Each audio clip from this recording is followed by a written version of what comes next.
देश के कई शहरों में इन दिनों एक अजीब सा माहौल देखने को मिल रहा है। पेट्रोल पंपों पर अचानक बढ़ती भीड़, लंबी कतारों में खड़े लोग और सोशल मीडिया पर तेजी से फैलता वीडियो, इन सब में आम लोगों के मन में एक सवाल खड़ा कर दिया है कि क्या भारत में पेट्रोल और डीजल की कमी होने वाली है। क्या हमें आने वाले दिनों में ईंधन के लिए संघर्ष करना पड़ेगा। अब ये डर अचानक पैदा नहीं हुआ है, इसके पीछे एक बड़ी वजह भी है, जो है वैश्विक हालात। अब जब भी दुनिया के किसी संवेदनशील क्षेत्र में तनाव बढ़ता है, खासकर हॉर्मुज़ जलडमरू मध्य जैसे रणनीतिक समुद्री मार्ग के आसपास, तो तेल सप्लाई को लेकर चिंताएं बढ़ना स्वाभाविक है। और यही इस बार भी हुआ है। हाल ही में पश्चिम एशिया में बढ़ते तनाव की खबरें सामने आई। लोगों को लगा कि अगर हॉर्मुज़ से तेल की आवाजाही बाधित हुई तो भारत जैसे बड़े आयातक देश पर इसका असर पड़ेगा। अब इस आशंका ने धीरे धीरे अफवाह का रूप ले लिया। सोशल मीडिया पर कुछ वीडियो वायरल हुए जिनमें यह दावा किया गया कि देश में पेट्रोल और डीजल खत्म होने वाला है। इन वीडियो ने लोगों के बीच घबराहट फैला दी। नतीजा वही हुआ कि कई जगहों पर लोग जरूरत से ज्यादा पेट्रोल भरवाने लगे। कुछ पेट्रोल पंपों पर असामान्य भीड़ देखने को मिल गई, जिससे ऐसा लगने लगा कि सच में कोई संकट आने वाला है। लेकिन सवाल यह है, क्या वाकई स्थिति इतनी गंभीर है जितनी दिखाई जा रही है।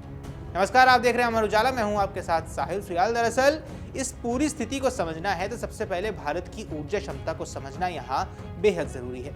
अब भारत आज दुनिया का चौथा सबसे बड़ा पेट्रोलियम रिफाइनर है। इतना ही नहीं, वो दुनिया का 5वां सबसे बड़ा रिफाइंड पेट्रोलियम उत्पादों का निर्यातक भी है। यानी भारत सिर्फ कच्चा तेल आयात करके उसे उपयोग नहीं करता है, बल्कि उसे रिफाइन करके दुनिया के कई देशों को पेट्रोल, डीजल और अन्य ईंधन के रूप में निर्यात भी करता है। अब ये एक बहुत महत्वपूर्ण तथ्य है जिसे अक्सर नजरअंदाज कर दिया जाता है। भारत से तैयार पेट्रोलियम उत्पाद 150 से ज्यादा देशों में निर्यात किए जाते हैं। इसमें एशिया, अफ्रीका और यूरोप के कई देश शामिल हैं। अब जरा इस बात पर गौर कीजिए कि जो देश दुनिया के इतने बड़े हिस्से को ईंधन उपलब्ध करा रहा हो, क्या वो अपने ही नागरिकों को पेट्रोल, डीजल के लिए लाइन में खड़ा होने देगा। भारत की रिफाइनिंग क्षमता इतनी बड़ी है कि वो न सिर्फ अपनी घरेलू मांग पूरी करता है, बल्कि अतिरिक्त उत्पादन को अंतर्राष्ट्रीय बाजार में बेचता भी है।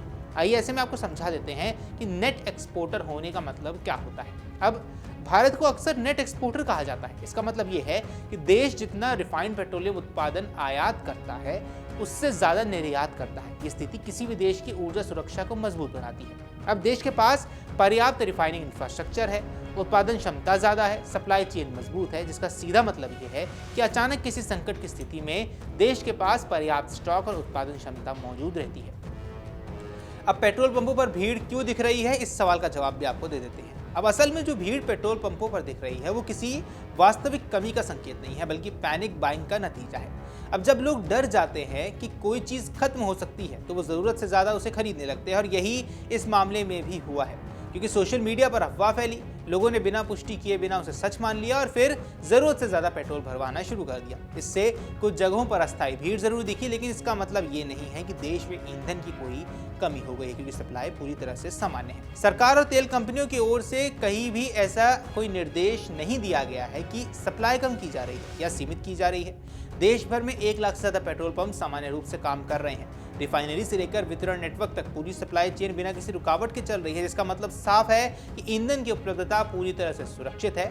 ये सही है कि अगर पश्चिम एशिया में तनाव बढ़ता है तो उसका असर वैश्विक तेल की कीमतों पर पड़ सकता है, लेकिन इसका मतलब ये नहीं है कि भारत में पेट्रोल, डीजल की सप्लाई रुक जाएगी।